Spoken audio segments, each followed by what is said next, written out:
Today, it's a special occasion. We're at Fuji-Q Highland in Japan, one of our most anticipated parks of the trip, and arguably the #1 roller coaster park in the whole of Japan. This park opened in 1961 and has built up a reputation over the years for the park that just breaks records on repeat. They are known for their high quality coaster rides, 6 of which call home, but there's also been so many coasters that have come and gone that have shaped the amusement industry in ways that people never could have expected. For example, Dodonpa, world's fastest accelerating roller coaster. That thing was just an absolute beast, and it's so upsetting that it's no longer around, but there are so many other cool rides here as well. Of course, the heavy hitter being Naika, which I've just heard so many times could be the best roller coaster that any of us have ever been on. It's basically X2 at Six Flags Magic Mountain, but on steroids. There it is, actually right there. I can't believe I'm looking at it. What the hell? Now, note about Naika, it is closed today. Don't panic. We knew about this coming in. It'll reopen tomorrow, but we're not too upset about it because it gives us a great opportunity to knock out everything else in the park and also build anticipation. So by the time tomorrow comes around, we're gonna be so amped to get on that thing. We're gonna rope drop it straight away. 3 of the 4 coasters in this image right here at the entrance, I'm very excited to get on. Zokan, Takabisha, and Fujiyama. When we were planning this trip, by the way, it's crazy. We didn't think we'd be riding Naika at all. There was an accident that took place where unfortunately there were some casualties, which should never have happened. It was tragic as all get out. That being said, it was a fluke and it wasn't the ride's fault. So fortunately, it did reopen, which we're very pleased about because this very well might be the best roller coaster we ride in the whole of Japan. And yeah, just seeing it in person is crazy, but yeah, there it is in front of us. It is kind of torture today that we have to wait till tomorrow to ride it because it's so cool. But at least, yeah, we can focus on the rest of the park today and get everything done, and then tomorrow we can focus on just getting on Naika as many times as we possibly can. Totally agree. And Josiah, National Coasters, he's staying back at the Capsule Hotel that we just stayed overnight at, which we're also doing again tonight. I can't wait to show you guys that tonight. It's the coolest place ever. But since he's actually been to Fuji-Q Highland before, it's one of the few parks on the trip that he's personally been to, he decided to sleep in a little bit. Plus, with Naika closed, he didn't have as much incentive to get out. The only new thing for him, I believe, is Zokan, which, by the way, I am really looking forward to. That's a newer roller coaster in the park. Obviously, Naika is the main reason that I want to go here, and that won't be today, hopefully tomorrow. But I'm actually very excited for Fujiyama. I feel like that's definitely my type of ride. It's one of the longest coasters in the world. Looking forward to it. Why do they do a facial recognition to get into the park? Okay.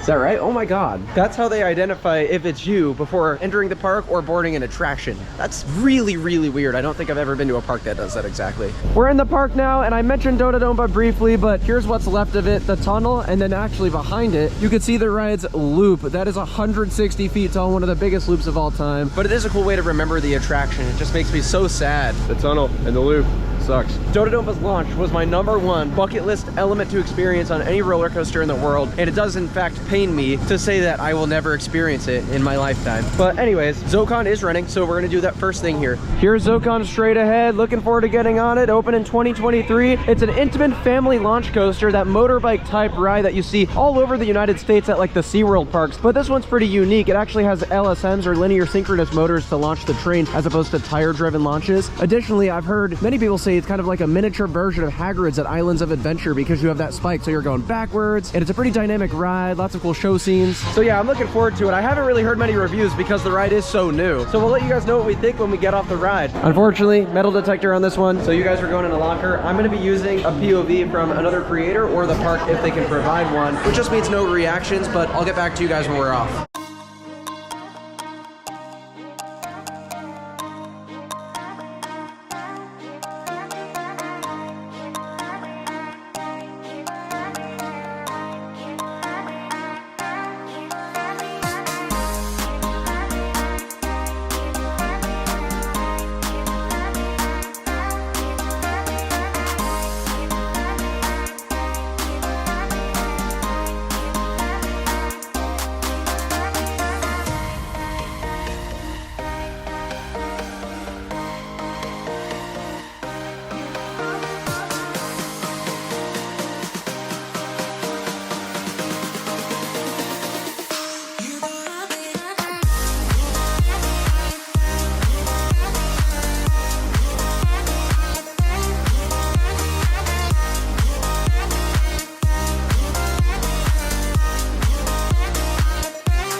Okay, there's a lot to talk about with Zokan, a lot more than I expected, and almost all of what I have to say is very positive. That being said, I want to quickly get the negative out of the way, which is the loading procedure and safety regulations here is definitely overkill. I predict that maybe because I know this park has a reputation for that. And yeah, they have a history with some incidents, and I don't want to overshadow that. At the same time, it is kind of ridiculous. They make you watch a long safety video before you get on the coaster. This, by the way, is a tame family thrill coaster. There's nothing crazy about it. And on the video, they say it's an extremely intense ride, and they're talking about how you need to ride it, and that you need to look into the turns and do all this stuff. It takes forever and slows down operations, which I guess is kind of the point. The park is known for slow operations. But the other problem with that, in my opinion, is that that was an opportunity for a really cool themed pre-show in that room. The ride, I wouldn't say it's super themed, but it's definitely stylized and well presented, and I think they could have gone the extra mile to theme it if they really wanted to. Fuji-Q has the money. Anyways, enough of that. The ride itself, absolutely amazing. Everyone said it's Japan's best family coaster, and I believe it. The layout is incredible. It's so long. It's actually Fuji-Q's most expensive coaster investment, and I totally get it. Why? Because like I said, stylized and themed decently well. It also has onboard audio, which just totally gets you in the mood. That's the thing, even if I was recording an on-ride POV on this, if I were allowed, it actually probably wouldn't matter because everything on that is copyrighted. It wouldn't have been good for the video. That being said, man, it gets you pumped up, and there's one section where you actually stop and you're just listening to music. It kind of looks like there maybe be a drop track during that section. Unfortunately, that's not the case, and I think that's probably the one thing about this ride. If they wanted to go the extra mile outside of theming it, that would be pretty freaking cool. Let's get the boys' reactions in here. Yeah, Zokan blew me away. I was not expecting to like that ride as much. Outside of the theming, it's almost on the level of Hagrid's. Of course, that has so much more theming, but it's so good. It's so long. There's so many different elements to it. The backwards section, I love just going through all the different transitions and stuff. It reminds me a lot of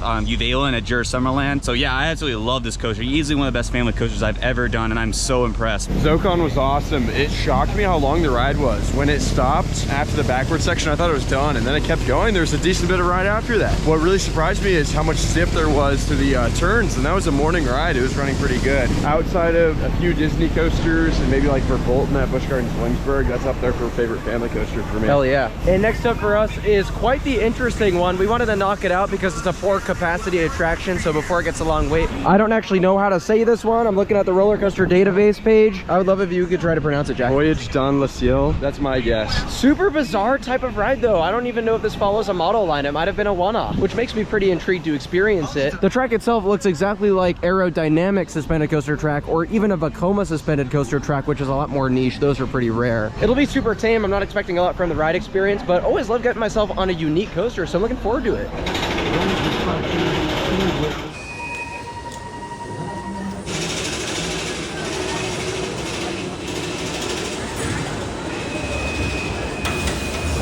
What a peculiar attraction. It was actually pretty fun outside of the brakes. The brake runs were horrible on that. There was like 2 mid-course ones, and then of course the final brake run. All of those slam you, not good at all. But the actual layout itself was moderately fun. It is a suspended coaster, I found out, so it does sway side to side a little bit. So I enjoyed it. I thought it was a fun little tame family coaster, but definitely flawed at the same time. I actually thought that was kind of fun. It was really cool. Like, it was more like an observation ride. Just being able to ride around the park and see the mountain and all the other coasters out there was actually really neat. And I think Evan mentioned it, but I completely forgot to bring up that part of what makes this park so famous is that it's situated at the base of Mount Fuji, which is Japan's most iconic mountain. It's so beautiful. It's partially covered by cloud today. Tomorrow is a completely clear day, so we'll get some updated shots then, but hopefully even today we can show you guys that mountain a little bit at least. Okay, there we go. There's a good look for you guys at Mount Fuji. You can kind of see the silhouette of it. Thing is crazy. It stands at a height of 12,000 feet in the air. In the foreground is the next coaster we're gonna get on, Takabisha. This is undoubtedly one of the most iconic roller coasters in Japan. When it opened in 2011, it held the record for the steepest roller coaster drop in the world at 121 degrees. It's crazy when you're on it because you just feel like you're folding under yourself. And the reason I know that is because they since cloned the coaster and put it in an indoor mall park in America. It's called TMNT Shellraiser at Nickelodeon Universe in New Jersey. And it's the exact same ride, except they actually made the drop even steeper by 0.5 degrees. But honestly, it's gonna feel exactly the same, I think. There's really no point in giving Shellraiser points over Takabisha. And besides, the drop is one thing, the layout's the other. What makes these rides so cool is the 7 inversions and the fact that you have these launches and a lift hill. It's a very dynamic layout, so much fun, so long, and absolutely one of manufacturer Gerstlauer's best works. So cool too, this thing kind of hangs you out over the drop for a little bit so you can appreciate Mount Fuji views, and that's awesome to me. Whoa. Unfortunately, the wait time going into Takabisha says 70 minutes, which I absolutely believe. So far, the biggest downside with this park, even just in the short time that we've been here, is that their operations are so slow that the wait times really get long. If this were at a Disney park, the amount of people in this line here would be a 10-minute queue, and I'm not exaggerating about that. And I actually have a theory that they might do that on purpose to get you to pay for that express pass, which is like a skip the line thing. Portaventura in Spain, from what I could tell, definitely did that, where they were intentionally slow at loading vehicles so that they could charge more for people to skip the lines. Here's your Guinness World Record. Woo! 121.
Takabisha was absolutely incredible just then. One of the top 3 coasters of the trip so far, in our opinion. It has an insanely intense first half. You start with that tunnel section with an inversion as well as a launch. Gerstlauer, the way they build launches is unbelievable. They are so punchy. Followed by just a blitz of inversions and airtime moments. It is so intense. Then you stop midway through, you go up into that vertical lift hill and then down the beyond vertical drop, which was the former record holder for the steepest drop on a coaster. Super cool airtime over that. Second half overall is not as crazy as the first, but it still serves to prolong the ride duration, so I appreciate it. All in all, I thought it was an amazing ride. It runs very smooth as well. Thing is just a powerhouse. What an impressive ride. That was awesome. I've never done Shellraiser before. This is my first time with this layout. I thought it was fantastic. I thought it was smooth. My only issue is I didn't think the restraints were amazing. They were kind of jamming into my shoulders a little bit. Maybe that's just because I'm kind of tall though. The launch was super punchy. First inversion was awesome. Honestly, every inversion was good. I didn't think there were really any dead spots with the ride. I do agree that the first half's a bit better, but I didn't think the second half was too much weaker or anything. It's just the first half's a little bit more intense. Definitely my favorite Gerstlauer I've done, 100%. I was blown away by the launch. That first half is just crazy, the pacing through all the inversions and the elements. And then the second half, that drop is really cool, and a lot of the elements in the second half give some really good hang time, and it's just a really fun coaster. I was blown away by that.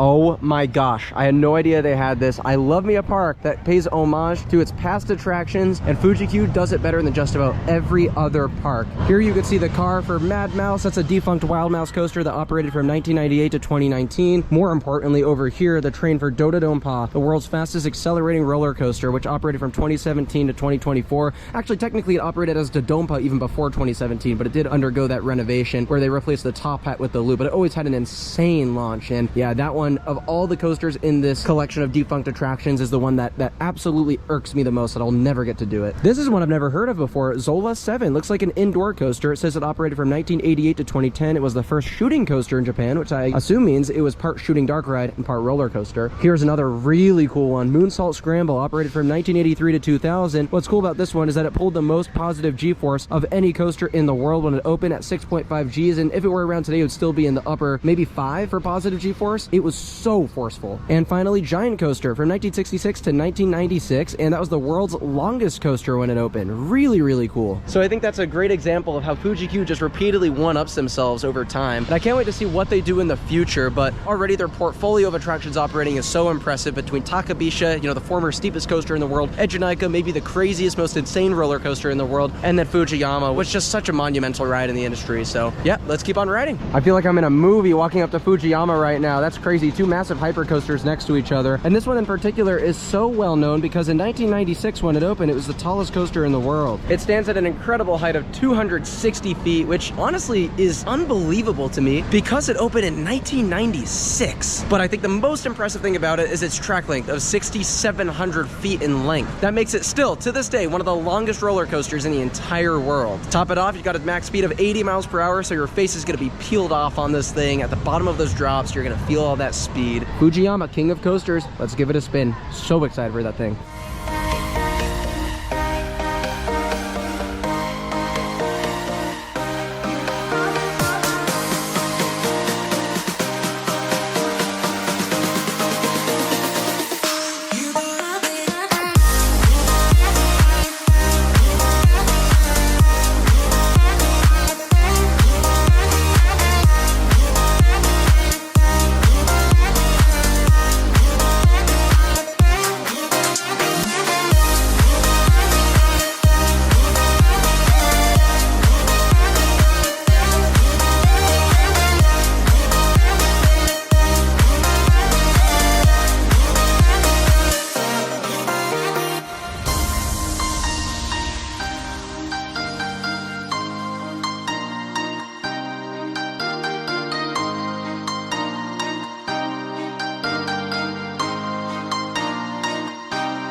What the hell just happened to us? That was ridiculous. That was so intense. Togo, you guys are maniacs. I mean, it wasn't smooth by any stretch, but I wouldn't say it was rough. The problem with that is the transitions are so rowdy that it definitely bangs you side to side, but it kind of adds character to that ride. And it's an old coaster, so you gotta cut it some slack too. The airtime is unbelievable on that. It's just as good as my previous favorite Togo, Surf Coaster Leviathan, and I had high hopes that I'd love that one. I did, in fact, love that thing. My favorite part by far, at the end, there was a quadruple snap side to side where you get insane airtime and lateral simultaneously. It is uncomfortable, but God, it is so crazy. I loved it. And the sense of speed in the front is amazing. That is exactly my type of ride. Magnum is one of my all-time favorite coasters. I absolutely adore it, but I might like that even more. I would describe that as like a mix of Magnum and Millennium Force, where it has stature and speed of Millennium Force, but it feels like Magnum with the kind of messed up transitions and crazy intense laterals. I think the ending on that is almost as good as the ending on Magnum. It's that absurd. Crazy long ride. The sustained speed in the front row was incredible as well. Didn't mind the restraints at all in that too. That's probably a top 20 coaster for me. It's that good. Yeah, I don't really fully know what to think about Fujiyama just yet. I need a re-ride because that was almost like a car crash. It's like not great in some ways because of how janky it is. I mean, the transitions, some of them are pretty jarring and kind of uncomfortable, but then some of it's also just so chaotic, especially at the ending part. Is so like unbelievable, just the way it throws you around it. It's just hilarious. I was like dying laughing on the brake run because I just couldn't believe what just happened. And parts of it are smooth. It's weird. Like the track is smooth. It's just the transitions are really odd. I like it, but I don't know if I really love it yet. So I got to ride it again and see. That one front row ride experience was probably better than any one ride we got on Surf Coaster over at Sea Paradise, but I don't know collectively as a coaster if it's as good of a ride. So I'll let you guys know when we get another ride on that thing. And also Josiah's gonna probably meet up with us soon, and he loves Fujiyama, so he's definitely gonna want to do that again.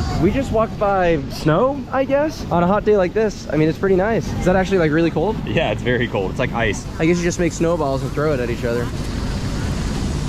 This park is weird. All of us can't decide if we love it or hate it. Maybe we're somewhere in the middle because in a way it feels like a coaster enthusiast paradise. You have some of the great coasters in the world. At the same time, the park looks very generic. It's all kind of just on blacktop with very little landscaping. I say that, but the part we're in right now is probably one of the nicest, if not the nicest part of the park. But yeah, there's nothing special about the park itself. We've definitely been to some more interesting places like Nasu Highland, for example, but their ride lineup's not as good. So it's like, how do we rank this? The other problem is their operations ones are so bad so far. Just the way the park is ran is unacceptable, honestly. So we just did this Gerstlauer flat ride. I didn't film on ride because I wasn't able to. That being said, the amount that you can flip on these if you're strategic is crazy, and with the wind too, it just makes it a lot easier. You just alternate with your wings and just throw your body weight one side to the next. It is so intense. That was low-key too much, and I never say that. I was starting to get the hang of it, I started getting a few flips, and then it felt like the wind caught us. I think you know what moment I'm talking about. And then all of a sudden we were flipping fast, like really fast. I probably did close to 10 in a row, like in rapid succession. I had to like let go and like reset. That was nuts though. That was probably the craziest flat ride experience I've ever had. I don't know what it is about that one, but it's so easy to flip that one compared to the two others that I've done of that kind. It's actually one of those things where I had to stop flipping because I was getting too many flips, which is surprising because usually on those I get one flip and that's it. So yeah, really cool. Yeah, I had to tap out. I needed to take a break midway through. I was like, holy crap. That just expedited the fact that we need food, and also we're gonna be heading back to our hotel pretty soon here to get a nap because we are just exhausted. A part of why we're so tired is the heat has just been unbearable. It's not actually that bad today, I think, because we're at the base of Mount Fuji. That being said, after all those Disney days, and then yesterday was a huge travel day. Check out that vlog if you haven't already, where we did 3 parks in one day. It's just been a lot on us, so we're gonna take it easy because we also have the second day tomorrow, which is gonna be great, and Edge and Ika will be open, so that's gonna be our big day here at Fuji-Q. But still, I'm having a good time so far. All right, chat, we just met back up with Josiah for the first time today, National Coasters. What's up, Brody? How's it going? Good. Just got off Zocon. Cool. Is that so? You're not gonna be riding that much today. You've been here before, so you're just walking around enjoying yourself. But Mostly, yeah. yeah. How was Zocon? I had like kind of low expectations. That blew them all away. That was amazing. That's like, what I'm saying, bro. I think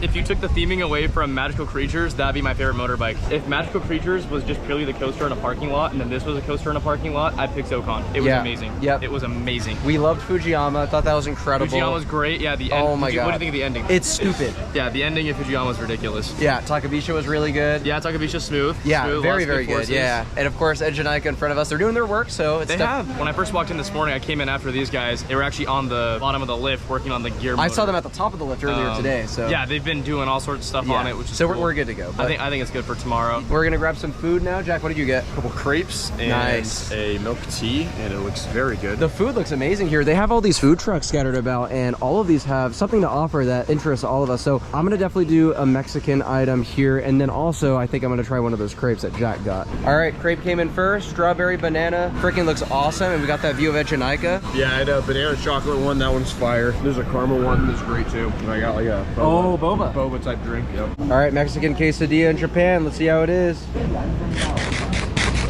No lie, it's so good. I'm from San Diego. I know good Mexican food, and this is great. I'm surprised. Look at that. Visibility cleared up enough. Mount Fuji is now fully exposed. Freaking behemoth. Despite the improvement in the weather, we're just so tired. We're gonna head back to our hotel. Literally, we just walked maybe a block or two down. Edge and Ika's right behind that building here, and here's our accommodation for last night and tonight. So this is a capsule hotel. This is basically like Japan's version of a hostel. So it is what it sounds like. You're sleeping in this little capsule. You have charging ports and all the amenities you can need. You do have a shared bathroom, but it's no problem at all. Very clean space. And honestly, it's probably my favorite hotel of the trip. I think it's such a vibe. All right, boys, how do y'all like the capsule? Great. Actually, the most comfortable bed so far. I'm not kidding, yeah. I think all of us just wanted a nap so bad. Rough day. Because all Fuji-Q is waiting in lines. We don't hate the park, but it's very flawed. Got all your charging ports, privacy curtain, and literally the most comfortable bed of the trip so far. See you guys this evening. That was needed. We're back. We're gonna try to score a night ride on Fujiyama. Ready? Let's do it. We are absolutely bolting to Fujiyama because we hear they close the lines obnoxiously early in this park. So if this had like a 30-minute wait, ride would close at 7:30 when the rest of the park closes at 8 type thing. But it looks like we're in the clear, and this is the one that we wanted to try again because we only got one ride during the day. And it's just so unique, so original to this park. We can't wait. Somewhere towards the back, but Evan, tell the viewers what you saw. Yeah, one thing that's really annoying about this park is all the early ride closures. So Takabisha said it was supposed to close at 7 and it closed at like 6:30. That's insane. And a lot of the other main flat rides and other rides here all close early. Like the drop tower closes at 2:45. Like it's just kind of annoying. Is that right? Yeah, the drop tower closed at 2:45 today. It's only open from 10 to 2:45. Are you joking me? It's just very annoying here.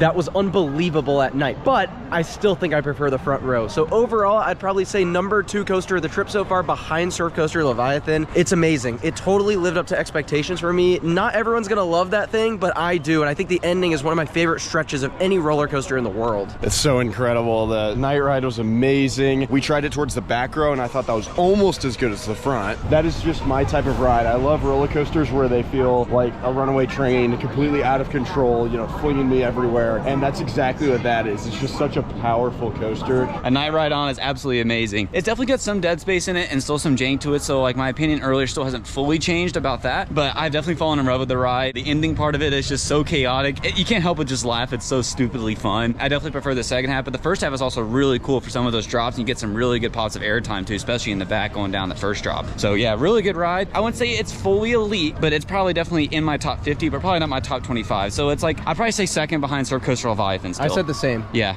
Fujiyama? That night, yeah. So good, yeah. The night rides on that thing are ridiculous. It's weird because it's only the second half of Fujiyama that really makes it for me. I'm kind of agreeing. I think the first half's good, but not great. Yeah, I think Bandit and Surf Coaster Leviathan do what they do throughout the whole ride experience, whereas Fujiyama really only kicks up toward the end, which is still an amazing ride. I mean, oh my goodness, Fujiyama, like the end section. And one thing I love about Fuji-Q, I'm sure you've said this in your video already, but if you haven't, I mean, here it is now. I mean, every single roller coaster here, including Dododopa's Loop, which is still standing, is just visually stunning. Everything here just feels ginormous. Yeah. Like, pan the camera, like, show them, like, I mean, Ejinika is just towering over us. I can't wait for tomorrow. You can't even see, like, the apex of it. It's ridiculous. I really, really, really hope that thing opens tomorrow, because that's the first ride we're getting on. You guys got to solidify that credit. Tomorrow will be interesting to see how I react to it, because I only got one ride last time I came here. It was freezing cold. We were here in February, so I want to say it was like 40, 50 degrees when we came. I need to re-ride on this thing. I think it has the potential to be my new #1, because Mark knows my #1 right now is X2. Very, very excited to try that tomorrow with you guys. Fuji-Q, interesting place so far. We're having a good time though. We're gonna be back bright and early tomorrow to get on Ejinika, which is the star of the show in this park from what we hear. That really could propel this park to the next level in my opinion, so we're really looking forward to that. Treating ourselves to a nice meal tonight. We had to. Look at this Chinese place. This is gonna be sick. Also, there's robots that bring you your food. Dude, are you joking me? That's awesome. And then it stops. Oh, it comes right up against us. Oh, and it spins? You gotta be joking me with this food, bro. We got the chicken, fried rice, dumplings. It's wraps. All right, we're back. It's about time to sleep. Feeling pretty swamped and also a little sick, but I think a good night of sleep will help dramatically. See you guys tomorrow. We got another big day. Approximately 10 hours later. That must have been the best night of sleep of the entire trip so far. Bro is not ready. You actually can't put that in. I'm in underwear. All right, Ejinika, it's your time to shine. Looks like there's people in the queue line. Lift Hill's on, great sign. Now there's a lot to talk about with Ejinika, so I'm gonna do all my talking before we actually get into the park, since we're just gonna be rushing straight to the attraction. First, it's important to rewind to 2002. That's when X2 originally opened at Six Flags Magic Mountain. It was the world's first fourth dimension coaster. Your seats are rotating in a controlled manner throughout the entire ride, and you're also on the outside of the track on a wing seating setup. That ride was so big for the company that built it, Aerodynamics, that it put them into bankruptcy, which was unbelievable because Aerodynamics wasn't any rinky-dink manufacturer. This is the most revolutionary roller coaster manufacturer to ever grace the planet. So once they went under, S&S Worldwide were the ones that got to acquire their assets and expand on the fourth dimension ride. They since came out with two more, Ejinika behind me, as well as Dino Conda in China. Of course, China is very inaccessible for coaster enthusiasts. Japan is a little bit better, so most coaster enthusiasts, this is their chance to get on a 4D coaster from S&S, and our time has come. We're about to do it. Right after I was done recording that clip, there it goes. Oh my god. I also want to mention that Ejinika is the first of 4 ultra elite coasters that we should be riding on this trip. So it's crazy, we've already been on this trip for at least a week, and we technically haven't even gotten started with the best of the best. It's Ejinika, and then Hakuge at Nagashima Spa Land, Flying Dinosaur at Universal Studios Japan, and finally T-Express at Everland in Korea. Those are the 4 that we came to East Asia for, and we can't wait to start with Ejinika. Might be the best of them all. I know for all of us, it's the most anticipated coaster of the entire trip. Oh my gosh. Oh, we're gone. We don't know where we're going. Oh! Oh my gosh, it's happening.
can't say it out loud. It doesn't seem real. One ride in, I think it's my #1 favorite roller coaster in the entire world. Oh God, there was no dead space on it. That was so good. It's the best coaster on earth. Oh my gosh, there's no dead space. Everything is unbelievable from start to finish. You just can't believe what's going on. I can't wait to get into a ride. It's so, I literally lost my voice because I was screaming so loud. Oh my God, it's so good. Oh my gosh. As a coaster enthusiast, that's the pinnacle of like everything. I got a very back row 5. The very end of this thing, oh my gosh, guys. I was scared. I was scared. The last time I was scared on a roller coaster was sitting on the launch track for King Naka like 5 years ago. It's scary. It is a scary ride. That was absurd. I can't believe that was the first train of the day and it was already running that fast through the layout. It was just tearing through the elements, which is kind of my one issue I have with X2 is it feels like it goes kind of slow through a few of the elements. This was ripping through the entire ride, crazy intense.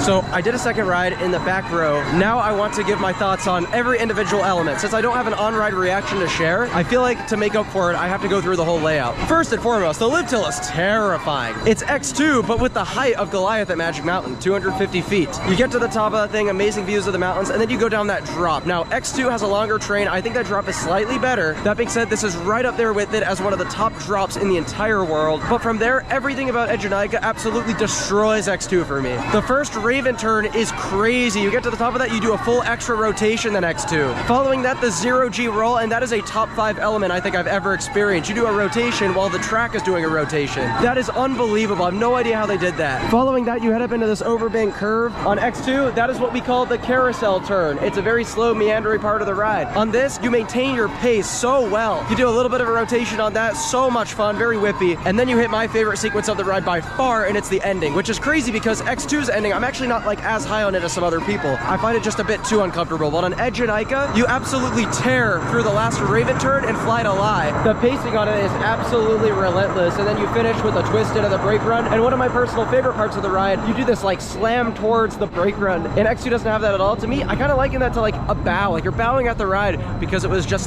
that mesmerizing and magnificent. What an unbelievable experience. It absolutely hauls. I can't believe what I just rode. I did one ride on the inside seat and one on the outside seat. And to me, I kind of like how crazy and out of control and maybe a little shaky it is on the outside seat. It's a lot like X2 in that way. The inside seat is a little too smooth in my opinion. It takes away some of the gnarliness of that ride. So in my opinion, you ride that on an outside seat in the back, it's the best coaster in the entire world. Edgenica took everything out of us. We are so dead. That coaster, it's maniac. So in the meantime, we're grabbing some food. We found this cool noodle place, so we're gonna grab an udon bowl or a ramen bowl, something like that. This is gonna help so much with our Edgenica marathon today. Oh yeah, it's done. That's perfect right now. Oh my God. We want to take advantage of Mount Fuji being out because it's a pretty clear day today to do the Ferris wheel and also the skywalk. And I'll talk more about the skywalk when we get over there because that's super unique. But the Ferris wheel, self-explanatory, view should be really, really good from up there. Okay, we made it on. This is a clip from way later on in the day. Believe it or not, just after that clip you just saw, the Ferris wheel closed due to high winds, which is so random. None of the coasters went down, just this Ferris wheel, which isn't even that tall. So that's why the lighting is very different now, but I'm still glad to be experiencing this, and Mount Fuji is in fact out.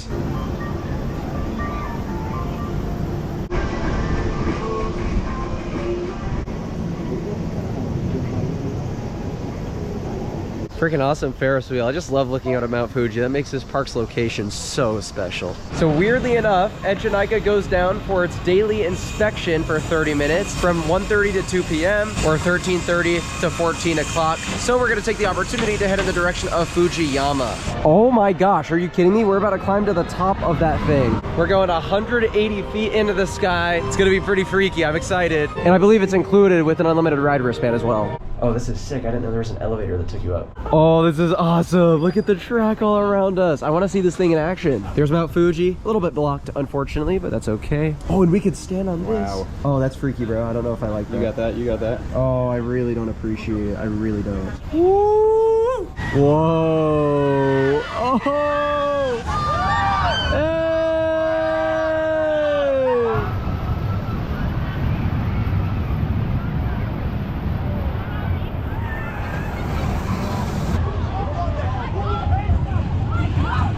Those views are so incredible. Definitely worth doing. That was pretty amazing. Those views were sick of Mount Fuji, all the skyline. The mountains around here are also stunning. Yeah, that was cool. And they could have easily made that an upcharge, but I really appreciate that it wasn't. Oh yeah, and like in the States, that would have been like an extra $20 to do or something like that. But here it's free, it's included. Even like up there, the skywalk and the slide are only like an extra $4 or $5. So if you want to do that, go ahead and do it. Because also those would be like $20 upcharges if this was in the United States. So yeah, really cool. Fruit in Japan, rare. It was cool enough. Jack's the only one I convinced to do this with me. Anyone that actually knows me in real life, I used to urbex a lot. Probably shouldn't say that. I used to do like lots of cool stuff like rooftops, and that's all I'll say. But they have the skywalk up here on top of the tower that you actually can walk on the catwalks out underneath the turnaround up there on Fujiyama. That's pretty cool. It's a shame that the clouds are kind of covering Mount Fuji, but it was cool being up there. And Josiah and I are planning on doing the skywalk after we get some rides in Edgenika right now. All right, let's waste no more time and continue our Edgenika marathon. Something I wanted to point out too, a couple of the guys in our group got skip the line passes, which are about 20 bucks a ride. Pretty expensive, but this whole park is pretty expensive for Japan. I don't think I mentioned this yet, but as you're boarding, you have to not only take your shoes off, you can't ride with your shoes, you also have to partake in an exercise, head, shoulders, knees, and toes. It's ridiculous. And then once you're actually sitting down, you have to manually check like every single restraint, which is like 3 different seat belts, already overkill. And then the ride operators themselves have to check everything a bunch of times. It's like, what the heck, dude? It's just crazy because now that I've traveled the world for theme parks, I've seen places like Europe who occasionally will rely on visual scanning as a safety check for restraints, but here it's not like that at all. It's too much.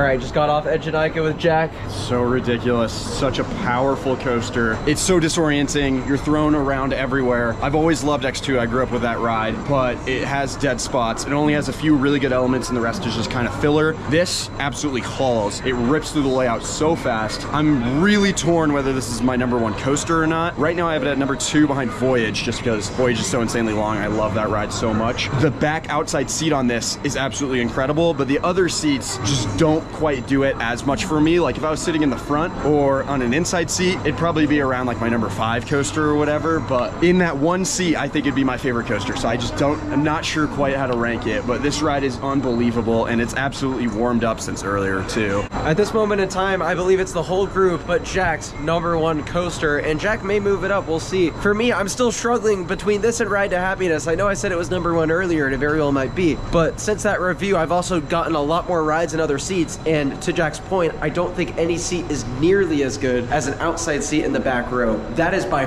far my favorite coaster experience out there in the world. But at the same time, Ride to Happiness in Belgium has a similar issue, where if you're not riding off balance, that's also not my #1 coaster in the world. So do I rank it based off of the best possible outcome?